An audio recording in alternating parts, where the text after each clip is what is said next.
제사장은 먼저 자기 자신을 살피고 다른 사람을 돌봐야 됩니다. 먼저는 자기 자신을 위한 속죄제를 하나님께 드리는 거거든요. 레위기 9장 8절 말씀, 이에 아론이 제단에 나아가 자기를 위한 속죄제의 송아지를 먼저 잡고 자기를 위한 속죄제를 드리는 거예요. 그 다음에 그 후에 백성을 위한 속죄제를 또 드립니다. 레위기 9장 15절, 그가 또 백성의 예물을 드리되 곧 백성을 위한 속죄제의 염소를 가져다가 잡아 속죄제를 드렸다 말씀하십니다. 자신이 먼저 예수님을 온전히 영접해야 되는 거죠. 자신이 먼저 복음을 강하게 취해야 되는 거죠. 자기가 먼저 진실한 하나님의 백성이 돼야 되는 거죠. 그러고 나서 전도하는 겁니다. 그러고 나서 남을 상담해주고 교육도 해주고 조언도 해주고 충고도 해주고 구제도 하고 섬김의 사역도 하고 봉사도 하는 거죠. 늘 자신을 먼저 돌아봐야 되는 거예요. 회개하고 돌이켜야 되는 거예요. 새로워져야 됩니다. 성숙해져야 됩니다. 그러고 나서 다른 사람을 돌보아주고, 그러고 나서 다른 사람을 도와주고, 그러고 나서 다른 사람을 섬겨주고 보살펴주는 거죠. 갈라디아 6장 4절 이하의 말씀, 각각 자기의 일을 살피라. 그리하면 자랑할 것이 자기에게는 있어도 남에게는 있지 아니하리니 각각 자기의 짐을 질 것이라 말씀하셨습니다. 귀한 제사장들이여, 자기 일을 살피기 바랍니다. 자기 짐을 지기 바랍니다. 고린도전서 9장 27절 말씀에 보면 두려운 말씀을 하셨잖아요. 내가 내 몸을 복종하게 하면 내가 남에게 전파한 후에 자신이 도리어 버림을 당할까 두려움이로다 말씀하셨습니다. 일을 많이 했는데, 사역을 많이 했는데, 다른 사람을 많이 섬겼는데 정작 자신은 죽어 지옥에 가는 사람이 없기를 축복합니다.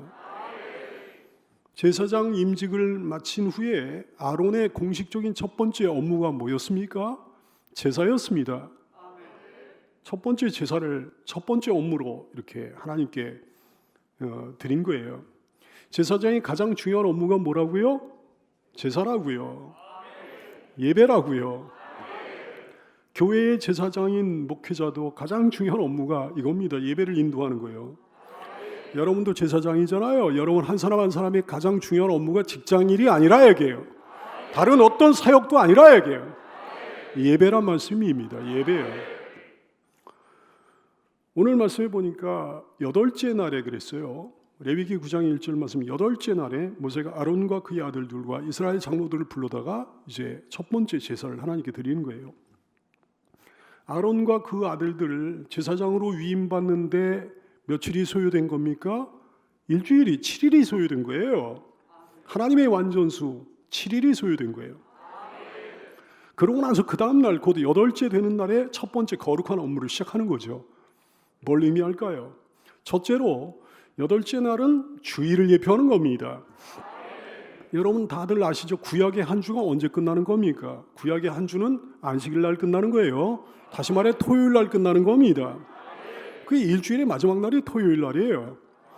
그 다음 날 곧 여덟째 되는 날이 오늘날의 주일이 된 거죠. 이 날이 거룩한 제사의 날입니다. 이 날이 거룩한 예배의 날입니다. 둘째로 여덟째 날은 제사장이 한 번 죽은 후에 새롭게 태어남을 의미합니다.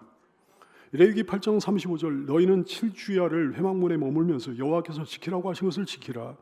그리하면 사망을 면하리라. 내가 이같이 명령을 받았느니라고 하셨어요. 여덟째 되는 날에는 사망을 면한 상태로 나오는 거예요. 여덟째 되는 날에는 사망을 면한 상태로 새 사람이 돼가지고 새 삶을 시작하게 되는 거죠. 사역을 시작하게 되는 거죠. 일주일이라는 기간은 무슨 기간입니까? 회막 안에서 머무는 일주일이라는 기간은 무슨 기간이에요? 자기 몸에 족쇄가 채워진 기간이에요. 자기 삶에 족쇄가 채워진 기간이에요. 자기 뜻대로 자기 마음대로 아무것도 할 수 없는 기간입니다.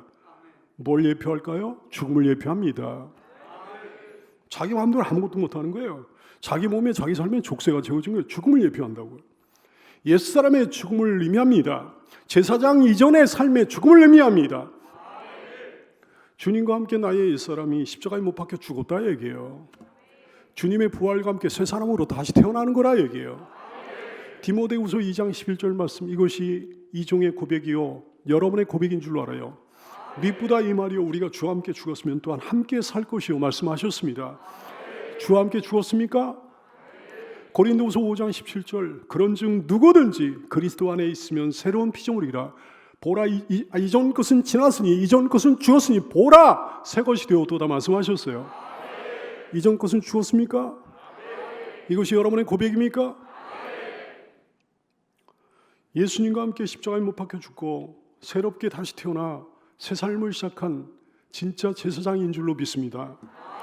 셋째로 여덟째 날은 하나님이 계획하신 연단의 기간 후에 쓰임받음을 의미합니다. 지난 일주일간 제사장들이 뭘 한 겁니까? 레위기 8장 35절 이하에 보면 이분들이 이 제사장들이 뭘 했는가가 나와 있어. 너희는 7주야를 회막문에 머물면서 여호와께서 지키라고 하신 것을 지키라.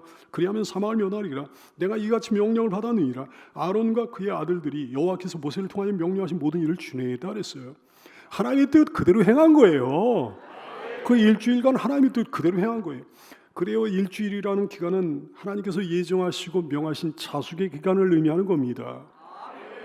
연단의 기간을 의미하는 거라고요. 성숙의 터널을 의미합니다. 성숙의 터널을 지나가지고 이제 나오게 되는 거죠. 그 기간은 더하거나 뺄 것이 없는 거예요. 하나님의 완전수 7이라는 숫자를 썼습니다. 하나님의 완벽한 프로그램 안에 있는 시간이니까 더할 것도 뺄 것도 없는 거예요. 갈라디아 1장 16절 이하의 말씀, 그의 아들을 이방에 전하기 위하여 그를 내 속에 나타내시기를 기뻐하셨을 때, 바울 사도의 고백이에요. 예수님을 처음 만났을 때, 예수님의 부름을 처음 받았을 때 내가 곧 혈육과 의논하지 아니하고 또 나보다 먼저 사도된 자를 만나려고 예루살렘으로 가지 아니하고 아라비아로 갔다가 거기서 자숙의 기간을 갖는 거예요. 연단의 기간을 갖는 거예요. 성숙의 터널을 지나는 거예요. 바울도 주님을 영접한 후에 주님의 부르심을 받은 후에 이런 기간을 거쳤습니다. 여러분, 여러분을 위한 하나님의 연단의 기간은 온전한 줄로 알게 되기 바랍니다. 그 성숙의 터널을 거쳐서 하나님께 크게 쓰임받는 일꾼이 될 수 있기를 축복합니다. 정말 중요한 게 있어요. 계속 강조되는 게 있습니다. 여호와의 명령대로, 이게 계속 강조되고 있네요. 다시 할까요? 여호와의 명령대로. 5절 말씀, 그들이 모세가 명령한 모든 것을, 모세가 명령했다는 건 여호와의 명령, 여호와께서 모세에게 명령한 것을 얘기하는 거예요. 9장 6절 말씀, 모세가 이르되 이는 여호와께서 너에게 하라고 명령하신 것이니 여호와의 영광이 너에게 나타나리라 그랬어요. 7절 말씀, 모세가 또 아론에게 이르되 그들을 위하여 속죄하되 여호와의 명령대로 하라고 그랬어요. 10절 말씀, 그 속죄제물의 기름과 콩밥과 간과 풀을 제단 위에서 불사르니 여호와께서 모세에게 명령하신 것 같았다 말씀합니다. 21절 말씀, 모세가 명령한 것 같았더라 이렇게 말씀하는 거예요. 계속해서 이 말씀이 나오잖아요.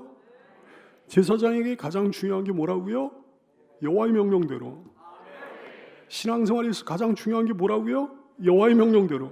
목사에게 있어서 가장 중요한 게 뭐라고요? 여호와의 명령대로. 여러분에게 있어서 가장 중요한 게 뭐라고요? 여호와의 명령대로. 제사에 있어서 가장 중요한 게 뭐라고요? 여호와의 명령대로. 예배에 있어서 가장 중요한 게 뭐라고요? 여호와의 명령대로. 헌신에 있어서 가장 중요한 게 뭐라고요? 여호와의 명령대로. 여호와의 명령대로 이렇게 하지 않으면 제사장 직분을 상실하고 마는 거예요. 다음 주에 나오지만 형벌을 면할 수가 없습니다. 인본주의적 기독교, 인본주의적 교회들, 인본주의적 목회자, 인본주의적 교인들의 가장 소름 끼치는 점이 뭔지 압니까 여러분? 여호와의 명령대로 안 하는 거예요. 우리가 여호와의 명령대로 100% 순종 못하거든요. 연약해서 여호와의 명령대로 못하는 경우가 있거든요. 실수해가지고 여호와의 명령대로 못하는 경우가 있거든요. 근데 그들은 실수한 게 아니야. 연약해서 그런 게 아니야. 고의로 하나님의 명을 어깁니다. 고의로 하나님의 명령을 무시합니다. 정말 소름 끼치는 거예요. 여호와의 명령대로 이걸 두 음절 다른 단어로 하면 뭐가 되겠습니까? 순종이잖아요. 여호와의 명령대로 이게 순종이에요. 순종은 우리 신앙의 시작이요 마침인 줄로 깨닫는 성도가 되기를 바랍니다. 그럼 믿음은 뭘까요? 믿음이 우리 신앙의 시작이요 마침이잖아요. 그럼 믿음은 뭐예요? 믿음은 순종의 다른 말이에요. 순종의 다른 말이 믿음이에요. 믿으면 순종하게 되는 거예요. 못 믿으니까 순종 못하는 거예요. 의심하니까 불순종하는 거예요. 믿으면 순종하게 됩니다. 우린 믿음의 조상 아브라함이 하나님을 믿으니까 하나님께 순종했던 거예요. 여러분 순종합니까? 그러면 믿는 사람이지. 순종이란 뭘 전제로 하는 말입니까? 명령이 어떤 명령이 있었음을 전제로 한 말이에요. 명령이 없으면 순종도 없는 거예요. 여호와의 명령대로. 시작. 여호와의 명령대로. 그렇습니다. 명령이 있었습니다. 여호와의 명령이 있었습니다. 뭘 통해 우리가 그 명령을 알 수 있는 겁니까? 성경을 통해. 오직 성경을 통해. 오직 성경. 그 명령대로 해야 되는 거예요. 그 명령 그대로 해야 되는 거예요. 실수는 할 수 있으나 항의는 하면 안 돼요. 반항은 할 수 없습니다. 여호와의 명령대로 하지 않으면 아무 소용도 없는 거예요. 평생 교회 다녀 소용없어요. 죽어보면 알아 소용없어요. 열심히 신앙생활 하는 것 같아 소용없어요. 직분 감당해 소용없어요. 목사도 소용없어요. 열정과 열심을 아무리 내도 소용없습니다. 오직 그 명령대로 하고 있습니까? 명령대로 신앙생활하고 있나요? 주의 종을 통하여 주시는 말씀에 따라 순종하고 있나요? 작은 것 순종하지 않는 사람은 결코 큰 것에 순종할 수 없습니다. 작은 거 하나에 순종하는 성도가 되기를 바랍니다. 그 명령대로. 또 중요한 게 있어요. 계속 강조되는 게 있어요. 흠없는 제물. 이 말씀을 강조하십니다. 레위기 9장 2절 말씀 아론에게 이르되 속죄제를 위하여 흠없는 송아지를 가져오고 번제를 위하여 흠없는 수량을 여호와 앞에 가져다 드려라 그랬어요. 레위기 9장 3절 이스라엘 자손에게 말하여 이르기를 너희는 속죄제를 위하여 수염소를 가져오고 또 번제를 위하여 1년 되고 흠없는 송아지와 어린 양을 가져오라 말씀하셨습니다. 흠없는 제물, 완전하고 온전한 제물, 완벽한 제물 예수님이십니다. 오직 흠없는 완전한 제물이신 그리스도를 통해서만 하나님께 나가는 거예요. 흠없는 제물이신 그리스도를 통해서만 하나님께 받아들여지게 되는 거예요. 제 아무리 노력해도 안 됩니다. 제 아무리 발버둥 쳐도 안 됩니다. 구한말 서양 문명이 들어왔을 때 일이에요. 어떤 고관이 서양 선교사로부터 비누 한 상자를 선물로 받았습니다. 비누를 처음 보는 거예요. 근데 때가 얼마나 잘 벗겨지는지 주변 사람들한테 비누를 하나씩 선물로 줬어요. 월남 이상재 선생도 그걸 하나 받았습니다. 근데 이상재 선생이 비누를 받더니 칼로 깎아먹는 거예요. 고관이 대경실색합니다. 아니 그거 때를 씻는 물건이지 그거 먹는 물건이 아니에요. 그랬더니 이상재 선생이 대답하는 거예요. 압니다. 아는데 내 속에 있는 때도 혹시 씻을 수 있을까 싶어서 먹어봤습니다. 그러는 거예요. 그 마음은 귀합니다만은 비누를 먹는다고 해서 속의 때가 벗겨지는 거 아니라는 거 아시죠 여러분? 오직 주님의 보혈로만 벗겨지는 거예요. 예수님의 은혜로만 벗겨지는 거예요. 흠없는 제물이신 예수님을 평생 붙들고 사는 성도가 되기를 축복합니다. 흠없는 제물, 흠없는 예물을 하나님께 드려야 됩니다. 혹시 흠 있는 예물, 흠 많은 예물을 하나님께 드리며 신앙생활하고 있는 거 아니에요? 흠 있는 예물이 뭐예요? 아까우면서 드리는 거예요. 기쁨 없이 드리는 거예요. 소망 없이 기대감 없이 드리는 거예요.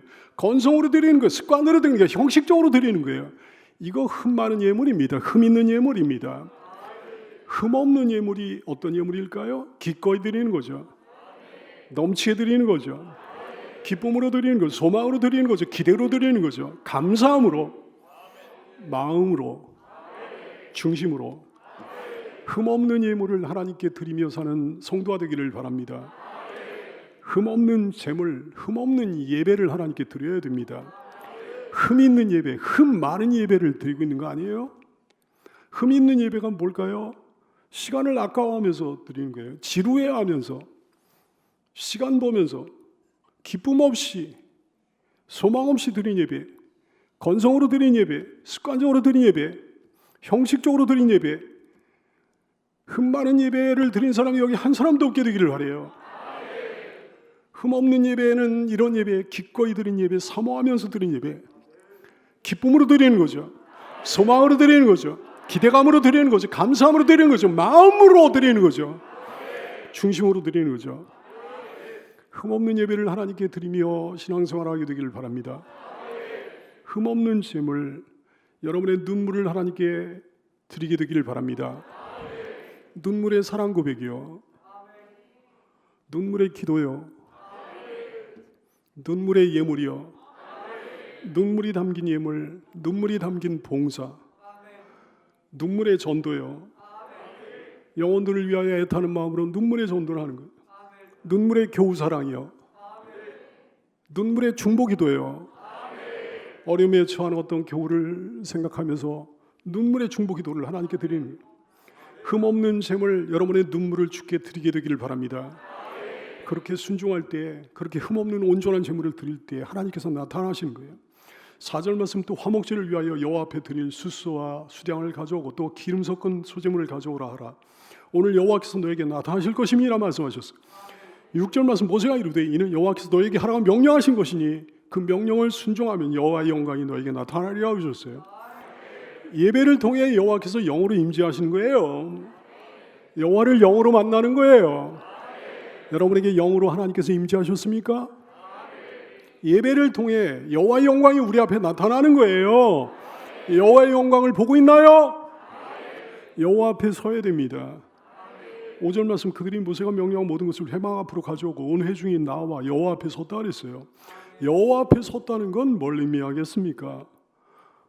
첫째로 경외를 의미합니다. 하나님을 경외하는 거죠. 국계에 대한 경례를 할 때, 애국가 제창을 할 때 앉아서 하지 않는 법이잖아요. 높은 사람이 들어올 때 윗사람이 들어올 때 자리에 앉아서 맞이하지 않는 법이잖아요. 자리에서 일어나는 법이잖아요. 뭐에 진정으로 감탄하거나 감동했을 때 기립박수하는 법이잖아요. 여러분, 주님 경외합니까? 국가보다 더 경외합니까? 너무 당연한 거지만 높은 사람보다 더 경외합니까? 윗사람보다 더 경외합니까? 하나님이 하신 모든 일들에 대해 감탄하고 감동합니까? 그러면 자리에서 일어나는 게 당연한 거죠. 둘째로 여호와 앞에 서는 것은 기다림을 의미합니다. 하나님의 임재를 기다리는 거예요. 사모하며 하나님께서 하실 일을 기다리는 거예요. 하나님의 역사를, 하나님의 은혜를 기다리는 거예요. 우리도 주 앞에 섭니다. 우리도 주를 기다립니다. 주님의 임재를 기다립니다. 주께서 하실 일을 기다립니다. 주님의 역사를 기다립니다. 주께서 베푸실 은혜를 기다립니다. 제사장은 손을 들어 축복을 합니다. 22절 말씀, 아론이 백성을 향하여 손을 들어 축복함으로 속죄제와 번제와 화목제를 마치고 내려왔다 그랬어요. 주의 종의 축복을 통해 교회 하나님의 영광이 나타나는 거죠. 가정가정에 참된 영적 제사장의 축복을 통해 그 가정가정마다 하나님의 영광이 나타나게 되는 거죠. 제사장의 역할을 감당하는 여러분 되기 바랍니다. 직장의 영적 제사장의 그 축복을 통해 그 일터에, 그 직장에 하나님의 영광이 나타나게 되는 거죠. 신실한 성도의 축복을 통해 그 성도가 다니는 공간마다 하나님의 영광이 나타나게 되는 거죠. 제사장의 역할을 감당하는 여러분 되기 바랍니다. 주님의 이름으로 손을 들어 주변을 축복하고 살라 얘기해요. 여러분은 복의 근원이니까, 복의 통로니까요, 복의 매개체니까요, 복의 전파자니까요. 여러분은 나쁜 바이러스의 감염원이 될 수 없어요. 여러분은 복의 감염원이에요. 그 복의 근거가 뭡니까? 제사장의 축복의 근거가 뭐냐 얘기해요. 23절 말씀에 보면 그 근거가 나와 있어요. 모세와 아론이 회막에 들어갔다가 나와서 백성에게 축복하며 여호와의 영광이 온 백성에게 나타났다 그랬습니다. 모세와 아론이 회막에 들어갔다가 나와서 축복했을 때 여호와의 영광이 나타났다 그랬습니다. 복의 근원은, 영광의 근원은 모세가 아니에요. 아론도 아니에요. 모세와 아론은 하나님께로부터 회막에서 받은 것을 전달했을 뿐이에요. 축복의 근거는 모세가 아닙니다. 권세와 능력의 근거는 아론이 아닙니다. 오직 하나님이십니다. 참으로 나는 아무것도 아니지만, 여기 있는 이 종도 아무것도 아니지만, 여러분 한 사람 한 사람도 아무것도 아니지만, 그러나 회막에 들어갔다 나올 때 복의 근원, 영광의 근원이신 주님으로 인해 축복의 권위가 생길 줄로 깨닫게 되기 바랍니다. 이제 놀라운 일이 벌어지는 거예요. 하나님의 임재예요. 불이 여호와 앞에서 나와서 제단 위에 번제물과 기름을 살랐다 그랬습니다. 24절 말씀, 불이 여호와 앞에서 나와 제단 위에 번제물과 기름을 사른지라 그랬어요. 그들의 제사를, 그들의 헌신을 하나님께서 기쁘게 받으신 거죠. 영광 받으신 거죠. 역대하 7장 1절 2절에 보면 솔로몬 때도 그랬어요. 솔로몬이 기도를 마치에 불이 하늘에서부터 내려와서 그 번제물과 제물들을 사르고 여호와의 영광이 그 성전에 가득했다 그랬습니다. 여호와의 영광이 그 여호와의 전에 가득했다 그랬어요. 여러분이 드리는 제사, 여러분이 드리는 예배를 하나님께서 이렇게 받아주시고 있습니까? 예배를 통해 주님의 영광을 봅니까? 자기가 알아요. 본인이 너무 잘 알아요. 본인이 육신만 나와 있는지 아니면 영으로 주님을 만나고 있는지 본인이 너무 잘 알아요. 여러분이 드리는 제사, 여러분이 드리는 예배를 하나님께서 이렇게 받으시기를 축복합니다. 온 백성들 하나님의 영광 앞에 무너졌어요. 24절 말씀, 온 백성이 이를 보고 소리 지르며 엎드렸더라 그랬어요. 왜 소리 질렀을까요? 무슨 소리를 질렀을까요? 놀람의 외침이에요? 두려움의 외침이에요? 기쁨의 외침? 감격의 외침이기도 합니다. 하나님의 임재는 놀랍고 두렵습니다. 한편으로 하나님의 놀라운 용서, 하나님의 위대한 구원은 말로 표현할 수 없는 기쁨과 감격을 안겨줍니다. 하나님과의 만남은 놀랍고 두렵습니다. 한편으로 하나님과의 교제는 가장 행복하고 즐겁습니다. 어떤 사형수가 있어요. 처형이 예정되어 있는 거예요. 처형받아야 되는 거예요. 근데 극적으로 사면을 받은 거야. 당연히 함성을 질러가 기쁨을 표현하지 않겠습니까? 주님은 우리를 이렇게 소리치게 하시는 분이십니다. 형언할 수 없는 기쁨에 소리치게 하시는 분이십니다. 이사야 42장 11절, 광야와 거기에 있는 성읍들과 게달 사람이 사는 마을들은 소리를 높이라. 셀라의 주민들은 노래하며 산꼭대기에서 즐거이 부르라. 할렐루야. 역대하 20장 19절, 그앗 자손과 고라 자손에게 속할 레위 사람들은 서서 심히 큰 소리로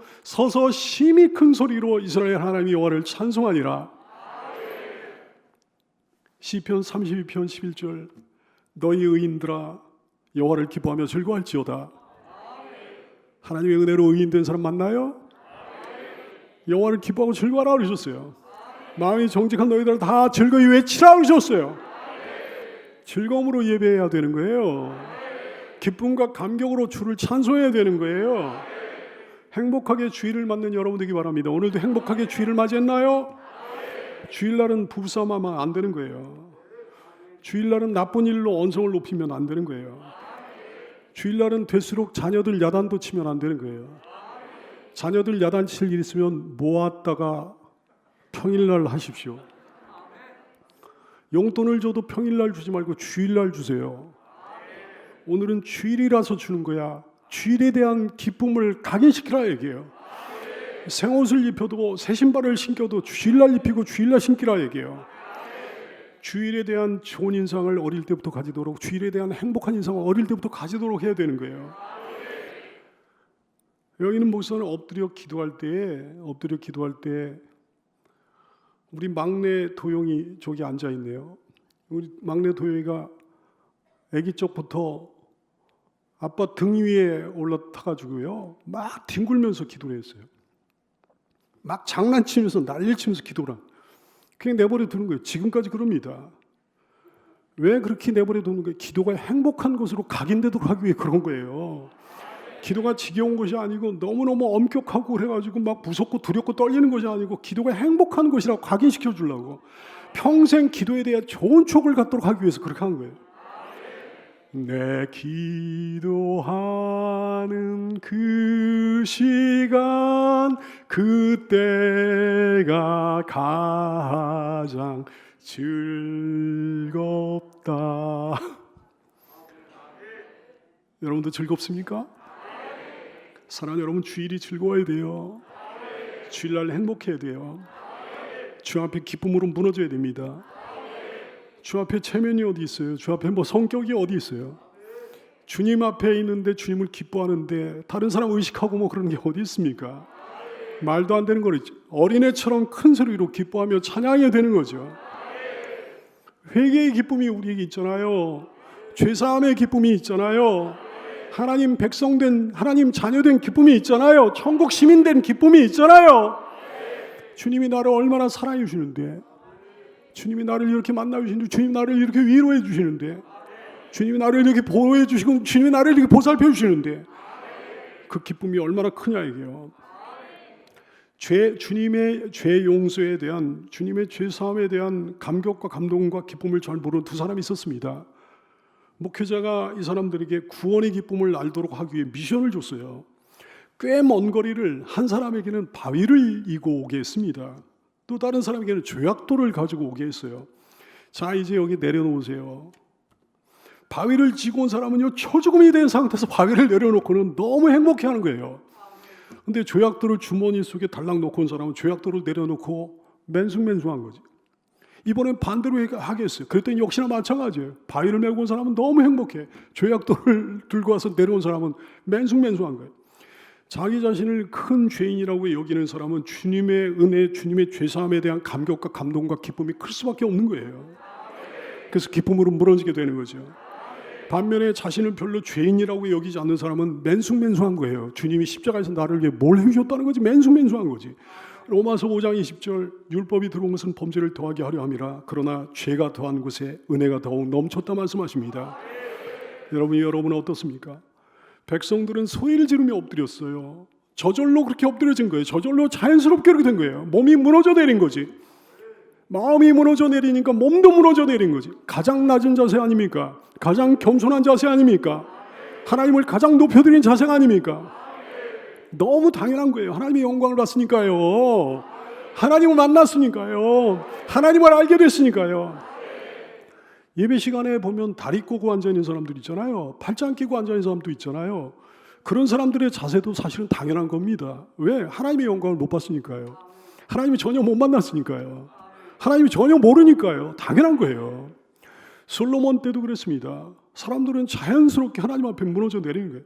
역대하 7장 3절 이스라엘 모든 자손은 불이 내리는 것과 여호와의 영광이 성전 위에 앉는 것을 보고 돌을 깐 땅에 엎드려 경배하며 여호와께 감사했다 그랬어요. 동방에서 온 박사들도 아기 예수님을 만나고 나서 땅에 엎드러졌어요. 마태복음 2장 11절 집에 들어가 아기와 그의 어머니 마리아 함께 있는 것을 보고 엎드려 아기께 경배했다 그랬습니다. 할렐루야. 참으로 주님을 만난 사람은 그 앞에 무너집니다. 마음이 무너집니다. 몸도 무너집니다. 자세도 무너집니다. 자아가 무너집니다. 기질, 성격 그런 거 아무 상관없어요. 만나면 무너지는 거예요. 오늘 이스라엘 백성들 보세요. 뭐라고 그랬습니까? 레위기 9장 24절 온 백성이 이를 보고 소리 지르며 엎드렸더라. 온 백성이 이를 보고 하나님의 영광을 보고 소리 지르며 엎드렸더라. 체면 차린 사람 있나요? 없어요. 스타일 생각한 사람 있나요? 없어요. 자기 나이 따진 사람 있나요? 없어요. 자기 신분, 자기 지위, 자기 자존심 염두에 드는 사람이 있었습니까? 없습니다. 성격에 따라 기질에 따라 그런 게 아니라니까. 전혀 아니라니까. 그냥 자연이 그렇게 된 거예요. 자연스럽게 그렇게 된 거예요. 누구의 눈치 볼 일도 없이 그렇게 된 거라 얘기해요. 기질, 성격, 스타일, 지위, 신분, 나이 상관없이 몽땅 다 그렇게 돼버린 거예요. 사랑하는 여러분 자신을 한번 돌아보시고 가만히 한번 돌아보십시오. 하나님 만난 증거가 여러분에게 있습니까? 여기 있는 이 목사가요. 자아가 정말로 강한 사람이에요. 나는 평생 지금까지 만났던 모든 사람 중에 우리 선친만큼 자아가 강한 분이 없었거든요. 정말로 자아가 강하신 분인데 우리 선친보다 더 자아가 강해요. 근데요. 주님을 만나고 밤새 울었어요. 주 앞에 나의 죄를 자각을 하고요. 밤새 통곡했어요. 나같이 자아가 간 사람이 맨날 주 앞에 웁니다. 맨날 웁니다. 기도하면서 울고요. 찬양하면서 울어요. 설교 준비하면서 울어요. 나같이 자아가 간 사람이 혼자 기도할 때 절대로 무릎을 안 꿇고 기도하는 적이 없어요. 절대로 무릎을 꿇고 기도해요. 나같이 자아가 간 사람이 하나님께 뭐라고 항상 부르는 거니? 아빠라고 불러요. 아빠라고 부르면서 항상 어리광 부려요. 하나님 앞에 무조건 아멘이에요. 무조건 감사해요. 무조건 회개해요. 사랑하는 여러분, 주 앞에 무너져야 정말 주를 만난 사람입니다. 주 앞에 무너져야 제대로 된 신자입니다. 아니, 주님의 그 위대한 영광, 주님의 그 말할 수 없이 위대한 권세, 주님의 그 말할 수 없이 위대한 사랑과 그 은혜, 그 긍휼, 자비, 놀라운 말씀의 권세, 그 앞에서 어떻게 안고 부러져요? 주님을 알 뿐만 아니라 자기 자신을 발견하게 되잖아요. 내가 얼마나 연약한지 발견했거든. 내가 얼마나 큰 죄인인지 알게 됐거든. 내가 얼마나 보잘것없는지 알게 됐거든. 어떻게 하나님 앞에서 안 꼬꾸라집니까? 어떻게 하나님 앞에 안 무너집니까? 여기에 아직도 주를 못 만난 사람 분명히 있을 거예요. 정말 가엾습니다. 정말 불쌍합니다. 지식으로는 주를 만났는데 어렸을 때부터 아니 2대째 3대째 신자라 지식으로는 주님을 만났는데 가슴으로는 주님을 못 만난 사람들 분명히 있을 거예요. 너무 안타깝습니다. 사랑하는 여러분, 주를 만나기 바랍니다. 참으로 만나기 바랍니다. 오늘 당장 만나기 바랍니다. 지금 당장. 지식으로만이 아니고 가슴으로도 주님을 만나기 바래요. 그래서 주 앞에 마음도 무너지고 몸도 무너지고 자세도 무너지고 자존심, 자아 모든 것이 깡그리 다 무너지는 참된 은혜를 누리기 바랍니다. 그렇게 될 줄로 믿습니다. 기도하겠습니다.